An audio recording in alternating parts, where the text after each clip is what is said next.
Use o link na descrição para comprar seus livros na Amazon. Quando tu depende que todo mundo esteja fazendo certo, não é muito frágil esse sistema? Porque se um desconectar e começar a pensar nele mesmo, porque ele é o mal, ele vai acabar ganhando do bem, porque o mal é muito mais forte. Ele vai conseguir acumular, sei lá, fazer maldade, matar alguém, ele vai ganhar. É um sistema que necessita que todo mundo esteja sintonizado na mesma vibe. É por isso que no livro do Lenin, O Estado e a Revolução, ele vai falar frontalmente a respeito disso, assim. Que essa grande maioria de pessoas que controla a produção, que controla a geração de riqueza da sociedade, é uma geração que é constantemente oprimida, né? É um grupo que é constantemente oprimido. Então, a perspectiva é de construir um Estado que vise beneficiar as pessoas que geram a riqueza. É isso. Qual que vai ser o ponto... É aquela coisa. No socialismo vai todo mundo concordar? Claro que não. A burguesia vai concordar com o socialismo? Não. O latifundiário vai concordar com o socialismo? Não. Muitas vezes um trabalhador reacionário vai concordar com o socialismo? Não. Agora a diferença é a gente, por exemplo, se esforçar para poder falar com o seu Zé, Dona Maria, uma pessoa que é trabalhadora, que depende do trabalho para sobreviver, e mostrar que ela poderia ter uma vida mais confortável, uma vida socialmente mais agradável, ela poderia passar mais tempo com a família. E uma coisa é a gente falar isso para um bilionário, né? Outra coisa é a gente falar isso para um cara que é dono de latifúndio. Porque o cara que é dono disso, ele não é movido por um instinto natural. Ele sabe o que ele está fazendo. Ele sabe disso, tá ligado? Ele tem ciência disso, ele tem consciência disso. Aí, é claro, é aquilo que a gente conversou até um pouco antes, né? Se o socialismo fosse realizado no Brasil, hoje, né? Estourou. Estado proletário, legal. Sem revolução, né? Então, bônus ainda, né? Sem revolução. As contradições iam acabar da noite pro dia? As pessoas iam deixar de pensar com a cabeça do capitalismo? Não, né? Não iam. Por isso que é um processo, né? É um elemento que tem que ser construído constantemente. E é muito difícil. Não é fácil, né? Porque existem forças sociais, que são as burguesias do seu país, que são as burguesias internacionais, que são os grupos que estão todos conectados globalmente, que ganham com esse sistema. O empresário brasileiro ganha vendendo soja para os Estados Unidos da mesma forma como, sei lá, né, uma indústria alimentícia que compra a soja brasileira também ganha com isso. É nesse sentido uma chave e uma fechadura que se encaixam. E existe um interesse mútuo em relação a isso. Por isso que os grupos mais conservadores, os grupos que que são donos dos latifúndios, das grandes empresas latifundiárias e tal, são contra a reforma agrária. Porque eles vão perder. E eles sabem disso. Eles estão ligados disso. Por isso que as empresas farmacêuticas que fizeram a vacina da Covid eram contrárias à quebra da patente. Por quê? Porque vacina é um negócio que tem que gerar dinheiro, né? Não para o bem da humanidade. Por isso que uma empresa de água vai ser, ou sei lá, né, uma empresa de energia elétrica, de algum serviço, vai ser contra a estatização desse serviço. Por quê? Porque a gente vai tentar tornar esse serviço algo passível de lucratividade. Só para dar um exemplo de como é que isso opera, quando a União Soviética acabou, em 1991, a União Soviética tinha um modelo de economia planificado, né, que sofreu um choque da entrada das mercadorias capitalistas a partir da Glasnost, que foi implementada do Mikhail Gorbachev, que, aliás, foi de base, o Gorbachev, antes tarde do que nunca, tá? E aí, ele é um grandíssimo filho da puta, mas... Por quê? É porque ele é considerado um dos grandes responsáveis pela destruição total da União Soviética e fez com que a vida do povo que morava na União Soviética perdesse qualidade extrema. Eles ganharam Pizza Hut, ganharam McDonald's e perderam 10 anos de expectativa de vida entre 91 e 2001. Por causa da Pizza Hut do McDonald's. Não, é claro que não é, exatamente, já comeu tanta Pizza Hut que é isso, né? Teve pressão arterial alta.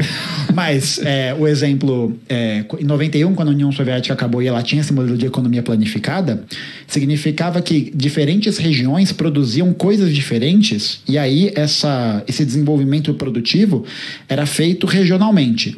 Então, sei lá, Moscou produzia um negócio, o Cáucaso produzia outro, a Sibéria produzia outro. Porque não faz sentido você ter uma região como o Cáucaso, que é rica em petróleo, e você criar vários focos industriais espalhados por todo o país, se você pode ter um giro mais pensado a esse respeito, né? Você pode ter um funcionamento mais orgânico da economia nesse sentido de ter mais... os recursos serem melhores alocados. Tá ligado? Mas aí, se um cara quisesse criar algo que não era daquela religião ali, ele não podia. Não, até podia. É que furar petróleo é um negócio que não dá pra gente fazer. Sim, mas né? ou outra coisa, eu não sei como é que era como é que é essa economia planificada, mas cada região podia criar algo. Ou produzir algo. Isso, porque tem mais propensão para produzir aquela coisa, né? Então a Ucrânia vai produzir mais trigo, por exemplo. O Cáucaso era uma região rica em petróleo e em gás, mas não era uma região que produzia, por exemplo, energia elétrica. Por exemplo, assim, né? Não era lá que era gerada energia elétrica. As estações estavam em outros lugares. Quando a União Soviética acabou em 91, ela acabou no Natal de 91. E tem o Rodrigo Yanez, que é um outro camarada meu que mora na Rússia, historiador lá e tal. Ele estuda a história da União Soviética e ele comenta que os arquivos mostravam que a galera de Baku, do Azerbaijão, da Armênia, da Geórgia, ficou sem energia elétrica no momento que a União Soviética acabou. Ficou sem energia. Por quê? Porque a energia não chegava mais lá, porque o sistema econômico deixou de ser planificado. Aí você joga a vida das pessoas na merda. Mas a derrocada da União Soviética não é usada hoje como um exemplo de que o capitalismo é melhor e o comunismo não funciona? É usada como um exemplo. E não é isso? Não é esse o caso? Não é esse o caso. É que assim, né, é preciso pensar, como você bem apontou, que política, a construção da política, ela é feita por tensionamentos. E o Gorbachev, por exemplo, Mikhail Gorbachev, ele é considerado um herói, era considerado um herói no Ocidente, porque ele acabou a União Soviética, ele ganhou o Prêmio Nobel da Paz, e ele era odiado na Rússia. Odiado nas ex-repúblicas soviéticas. Porque desde que ele faz esse processo de abertura, a situação socioeconômica da União Soviética se degringola. Porque é isso, por mais que a União Soviética tenha criado novas perspectivas de vida, novos elementos que estavam ali existindo para uma nova sociedade, a contradição da mercadoria não acabou. Sabe, as pessoas queriam consumir, né? As pessoas queriam ter as coisas.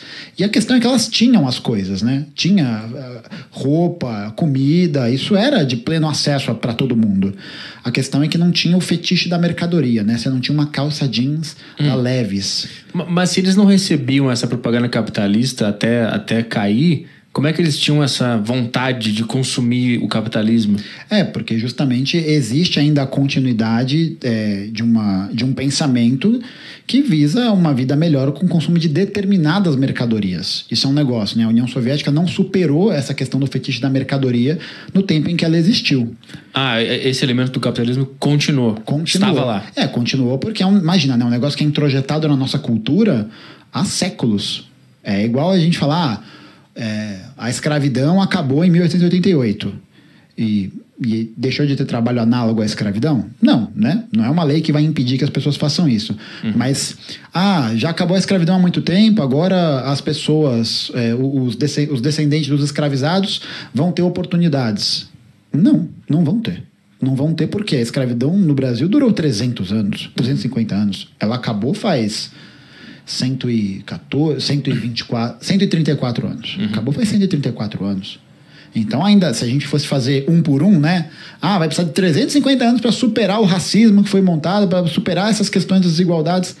Então é isso. Vai demorar 350 anos? Pensando nessa forma natural de superação, né? Natural entre aspas, porque não tem como nada ser superado naturalmente, a não ser que as pessoas, como você falou muito bem, ganhem consciência sobre as coisas. Existiu pressão popular na União Soviética para acabar com aquilo? Não. Não? Não.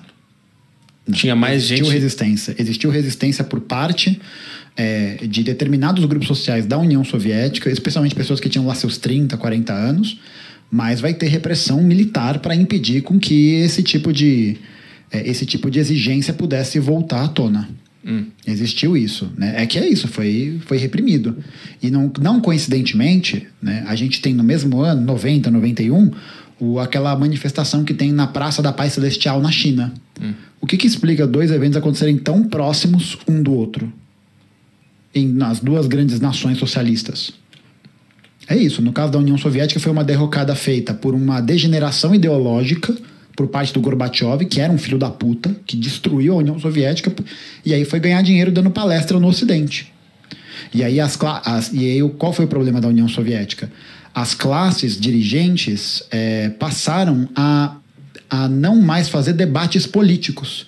Então, vai acontecendo isso que você falou, vai condensando um determinado grupo, uma determinada linha de pensamento no poder. e vai determinando. Não tem esse tensionamento para superar, não tem esse tensionamento para gerar novas ideias. Isso não existiu a partir de um determinado momento.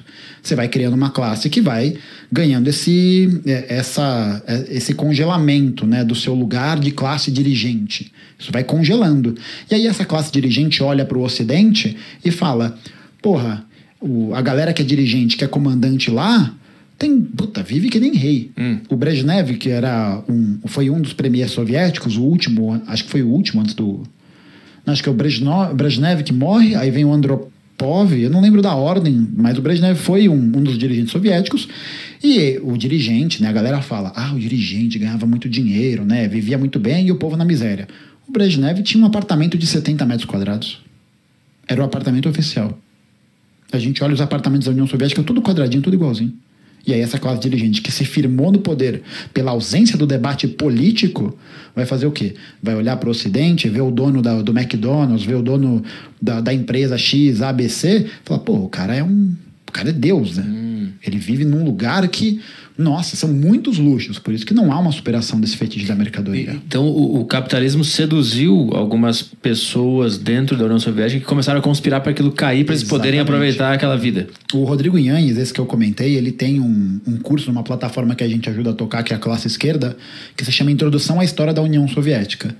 E é um curso de, 10 aulas, e aí ele vai contando tintim por tintim sobre cada período, de forma não tão aprofundada, porque não dá tempo, né? São 80 anos de história, mas ele vai traçando esses paralelos, ele vai mostrando quais que eram as condições sociais que vão levar isso a acontecer. E tem um outro livro também, que é muito bom, do professor Paulo Vicentini, Vicentini com S, que é um livro chamado Por que o Socialismo Ruiu? Em que ele vai justamente tentar dar uma explicação longe dessa explicação moralista, né? Dessa explicação que os liberais usam de que o socialismo era tão ruim que ele acabou. Não, mas isso é um negócio muito idiota, né? Porque isso não leva em consideração toda a historicidade do processo. O que aconteceu? Quais que eram as questões políticas em jogo? Quais que eram as questões econômicas? E para que a gente possa, pelo menos, fazer um debate honesto sobre isso, sabe? É a mesma coisa quando falam de Stalin, por exemplo, né? Stalin é uma figura extremamente demonizada no Ocidente. Extremamente demonizada. Só que é uma figura histórica complexa como qualquer outra, sabe? Então, a gente tem que entender que existem processos... Isso no curso de qualquer governo, qualquer líder, qualquer coisa. Existem elementos de acerto, elementos de erro. E a gente tem que entender esses acertos vão servir para quem? Esses erros vão servir para quem? Então, a gente tem muitos críticos em relação a uma certa burocratização, apesar de eu não gostar muito desse termo para falar do regime stalinista, mas foi o Exército Vermelho que destruiu a besta nazista, né? Não foram os Estados Unidos, não foi a Inglaterra, não foi a França. Na França tinha mais colaboracionista, tinha mais gente lutando ao lado dos nazistas do que contra os nazistas. É engraçado, né? Porque a imagem que a gente tem hoje é de que os Estados Unidos foram os grandes responsáveis por acabar com o nazismo. Resgate do Soldado Ryan, Call of Duty, Battlefield. É só sobre isso. Que é para produzir uma narrativa imaginária de que o dia D foi o evento mais importante da guerra. E não foi. Eu acho que são vários eventos, né? Mas eu acho que o capital, o evento que fala, caralho, é isso aqui, é a Batalha de Stalingrado. Que dura mais ou menos ali por volta de 1 ano, e que se os nazistas conquistassem Stalingrado, os nazistas iam conseguir acessar o Cáucaso, que era a região produtora de petróleo da União Soviética, aí o galo ia cantar. E é o momento mais heróico, acho que da história da humanidade, assim. Porque, só pra gente ter uma noção, né? Pra gente entender do que a gente tá falando. Na Segunda Guerra Mundial, nos 3 teatros, né? Nos teatros asiático, europeu e africano, vão morrer mais ou menos 300, 400 mil estadunidenses. Sabe quantos soviéticos morreram? 20 milhões. Tem um país que morreu mais, a China. A China morreu 25. E tem muita gente que diz que a Segunda Guerra Mundial não começou com a invasão da Alemanha na Polônia em 39, mas quando o Japão invadiu a Manchúria na China em 35. Porque ali o teatro já estava sendo consolidado. E aí a gente tem isso. Você tem um livro também muito legal do Domênico Losurdo que chama Stalin, História Crítica de uma Lenda Negra. Que, aliás, aproveitar aqui o momento então que eu citei o... Conseguimos voltar pro livro. Fiz aqui a ponte, né? Pô, eu tenho que ser contratado para fazer marketing, consegui fazer isso aqui. Mas, esse livro aqui é de um dos autores que mudou a minha percepção sobre a história do socialismo. Domenico Losurdo, que era um filósofo italiano, e ele faz um trabalho muito foda tentando justamente mostrar essas contradições, mas ele não faz uma defesa apaixonada, né, uma defesa quase imbecilizante do socialismo. É uma defesa histórica do socialismo. Colonialismo e luta anticolonial. Exatamente. Boa Esse tela, livro aí muito bom, que também tem um prefácio do meu camarada Jones Manuel. Um grande beijo, Jones. Tem até Caetano Veloso. É Jones Manuel. O quê? Tem até o Caetano Veloso. O Caetano Veloso leu esse livro também. Ele dá uma entrevista que ele comenta e é fudido. É muito bom. Mas isso aqui relaciona com a Segunda Guerra Mundial que a gente estava falando? Não especificamente, mas o outro que relaciona eu posso comentar. Ah, tá, entendi. E aí, qual que foi o objetivo, né, da ideologia dominante? Era de justamente produzir uma imagem da União Soviética ou passiva, ou uma imagem inexistente, ou uma imagem de... Eles foram importantes, mas olha como eles são selvagens, olha como eles são brutos, né? Olha como eles são meio animalescos, né? E aí a gente tem toda uma indústria de cultura que vai produzindo essa imagem para justamente colocar o Ocidente, Estados Unidos e Inglaterra como os grandes responsáveis pela derrota da besta nazista, e a União Soviética foi importante. Foi importante, né? Teve ali sua participação. Só para você ter uma noção, Petri, no dia D, teve mais gente, tinham mais iugoslavos partisanos socialistas, aliás, perdão, tinha mais nazista na Iugoslávia sendo combatida pelos partisãs, pelos iugoslavos, do que tinha de nazista na praia da Normandia, no dia D. Tinha mais nazista na Iugoslávia do que na França inteira. Foi uma batalha menor a do dia D. Foi menor. Tanto que, quando eles chegam nas praias, quase todas as praias estão desocupadas. Os nazistas já tinham recuado. E eles só entram no dia D para libertar Paris. Porque quando o Exército Vermelho começa a passar o carro no leste europeu, e aí os nazistas são obrigados a recuar cada vez mais, a grande preocupação ocidental era que esse avanço do Exército Vermelho promoveria revoluções socialistas na Europa. Então vamos lá. Pelo amor de Deus, né? Porque se a gente perder a França, fudeu, né? Imagina os soviéticos marchando em Paris. Porra... E a classe trabalhadora ia ficar maluca. E, porra, agora tá acontecendo, né? Está acontecendo. Então, eles defendem, eles vão fazer esses movimentos do dia D para poder libertar Paris, para poder fazer esse encontro, né? E aí os soviéticos até libertam Berlim e tal. Outros avisos, para você quiser interagir aqui na live hoje. Tem o link que está fixado no chat para você mandar as mensagens na plataforma do flowpodcast.com.br. Pode mandar as mensagens através das Sparks, que são as moedas lá da plataforma. Você também pode mandar mensagem pela sacocheio.tv, o link também está na descrição. Os assinantes da Saco Cheio TV têm acesso ao grupo do Telegram. Então lá no Telegram você pode mandar mensagens pra gente. Aqui a gente vai ler sempre o Telegram primeiro.